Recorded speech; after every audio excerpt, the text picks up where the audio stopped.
Bonjour, le présent travail traite le taux de change euro-dollar. Pour présenter ce travail, on va baser sur le plan suivant. On commence par une analyse des individus et des variables, puis une analyse de taux de change en analysant des données annuelles, mensuelles et journalières. Ensuite, et finalement, on étudie les conséquences on étudie les conséquences de taux de change et on essaie de le prédire. Le marché de change est un marché instable et la simple variation économique, politique ou autre peut influencer sa variation.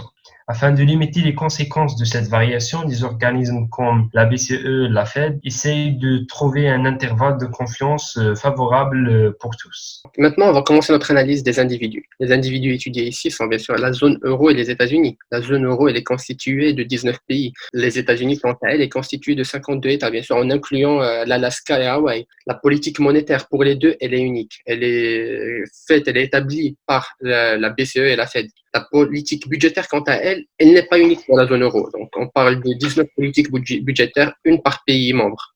Pour les États-Unis, donc il existe une unicité aussi pour la politique budgétaire et donc on voit très bien la puissance de la Fed ici. Donc maintenant, on va commencer notre analyse des variables. Donc il existe une multitude de variables pouvant faire varier notre taux de change. Notre choix s'est établi sur ces six-là. Donc le choix, on les a choisis après une analyse des bulletins économiques de la BCE et de la Fed. Donc, on a étudié des dizaines et dizaines de bulletins économiques. Et à chaque fois qu'il y avait une variation significative dans le taux de change, c'était en cause d'une de ces variables, voire une combinaison de ces variables-là. Donc, on parle de productivité économique, de perspective de croissance, d'incertitude dans l'économie mondiale, de l'assèchement de dollars en zone euro, de solde des paiements courants, mais aussi de variables d'ordre politique et géopolitique. Donc, afin d'avoir une idée assez globale de la variation du taux de change, on va avoir la variation moyenne annuelle ici. Donc, la variation moyenne annuelle va nous permettre d'identifier les pics. Ces pics-là qui vont correspondre à des crises, à d'éventuelles crises. Donc, sauf que ici, par exemple, si on revient à la crise de 2001, la crise de 2008, on a un seul pic. Mais en vrai, si on fait une analyse à moyenne mensuelle, on va voir qu'il n'y a pas d'unicité de ces pics-là. Maintenant, si on veut détailler un peu, pour la crise de 2001, donc la crise de 2001, elle a été il faut comprendre le contexte économique de la chose. On sort de la crise des pays émergents, l'éclatement de la bulle financière, et là, on est dans le cadre il y a eu l'erreur de communication du directeur de la BCE à l'époque, et donc ce qui a fait chuter le prix de l'euro. Donc, il a été racheté par la suite après l'intervention de plusieurs banques centrales, d'ailleurs notamment des États-Unis, de Japon et autres. Il y a eu un deuxième pic, donc on peut le voir ici, c'était après les attentats du 11 septembre.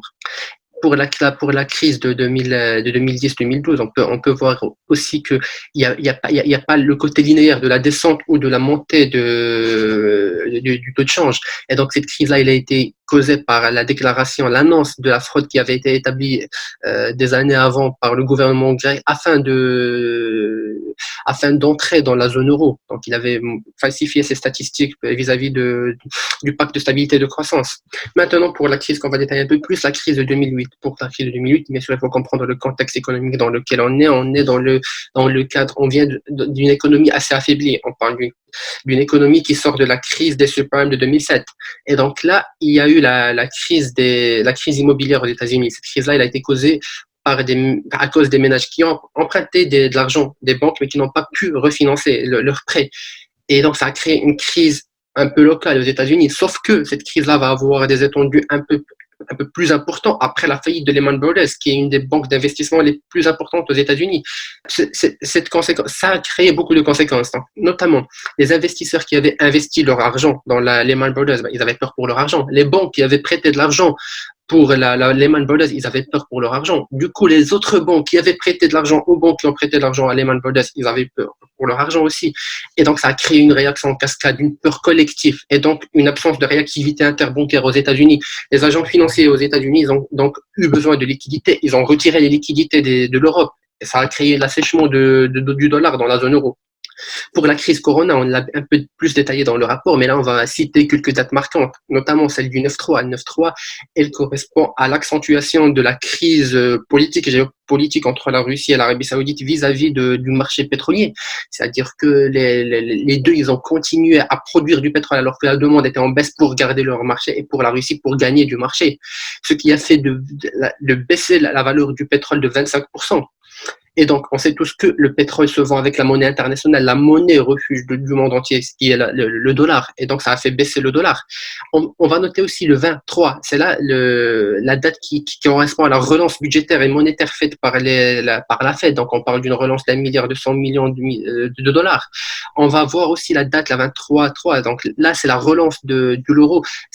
Il a été engendré par la réaction de Christine Lagarde, directrice de la BCE, qui avait annoncé qu'elle allait financer, qu'elle allait mettre en liquidité 750 millions d'euros afin d'aider l'économie européenne à se relancer.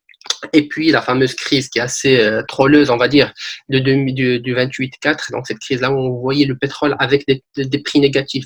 Le pétrole coûtait moins $35. Et donc ça, c'était à cause de problèmes logistiques. Il y avait un problème où stocker ce pétrole.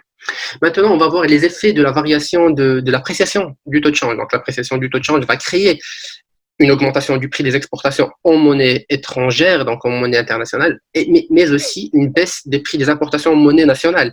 Donc la première va causer une baisse de la compétitivité vis-à-vis du prix et donc une baisse du volume des exportations. La deuxième, quant à elle, va avoir deux conséquences, c'est-à-dire la baisse de la compétitivité prix à l'importation, mais aussi une baisse du coût de production et donc du prix de production. La deuxième, elle a plus de conséquences. On va voir la hausse de volume des importations d'un côté, la baisse du volume des importations d'un côté. C'est que il faut comprendre à chaque fois le contexte économique dans lequel on est, le contexte politique, géopolitique et l'état du marché dans lequel on travaille pour bien comprendre.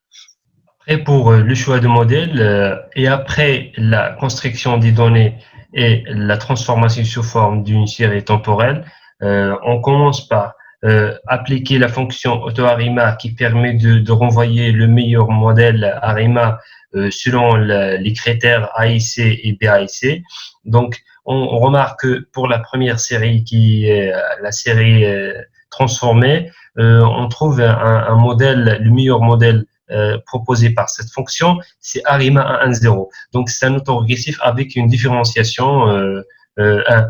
Donc, après la différenciation de cette série et on applique la même fonction AutoArima, on trouve que un autre modèle, c'est ARIMA 1.0.0, avec la différence, c'est que dans les moyennes, c'est que pour la première, c'est la moyenne égale 1,27 et pour la deuxième, c'est proche de 0. Donc, c'est ça ce qu'on cherche, c'est la stabilité au niveau de moyenne. Donc, après, on remarque que l'ARIMA 1.0.0, ce n'est qu'un autorégressif d'ordre 1. Donc, le modèle choisi est un autorégressif d'ordre 1. Donc, pour la stationnarité de la série, on peut remarquer sur les deux graphes des autocorrélations et des autocorrélations partielles, mais aussi on va voir après dans un test précis pour être sûr. Donc, pour la première graphe, c'est le graphe des autocorrélations. Donc, on remarque qu'il y a décroissance exponentielle des autocorrélations. Après, pour l'autre graphe, on remarque que tous les pics, sauf le premier, est à l'intérieur de la zone d'acceptation. Donc, on peut dire que le choix de modèle est bien fait. Donc, c'est un autorégressif d'ordre 1. Après, la stationnarité série, la série stationnaire, mais on peut voir aussi avec le test d'Dickey Fowler augmenté. Donc, le test Dickey Fowler augmenté, il a deux hypothèses. Le premier, c'est la série n'est pas stationnaire et contre le deuxième hypothèse, ou bien l'hypothèse alternative, c'est que la série est stationnaire. Donc, pour la valeur, ce qu'il faut remarquer ici, c'est que la valeur de p-value qui est égale à 0,01. Donc, a un seuil fixé habituellement à 5%, donc 0,01 inférieur à 0,05. Donc, on peut dire que la série est stationnaire, mais en fait, c'est que l'hypothèse nulle est rejetée. Donc, la série est stationnaire. Pour la prévision, donc, on a pris deux tableau, le premier, c'est pour un niveau de confiance 95% et le deuxième, c'est pour un niveau de confiance 30%.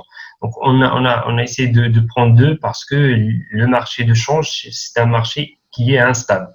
Donc, pour le premier, on a pris ce tableau c'est le tableau qui est à gauche. Donc, pour les valeurs 95%, c'est-à-dire on prend pour le marché qui est instable. Donc, et pour l'autre, c'est pour le cas où il y a le marché stable.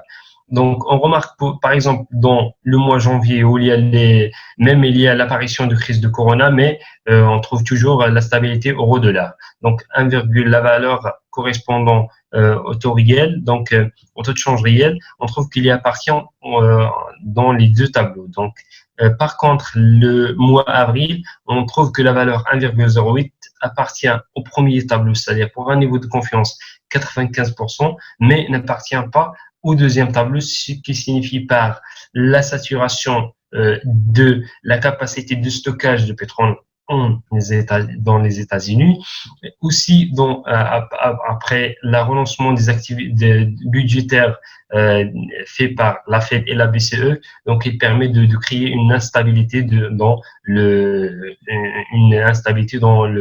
marché de change, ce qui signifie que la valeur n'appartient pas au deuxième tableau, mais elle appartient au premier tableau.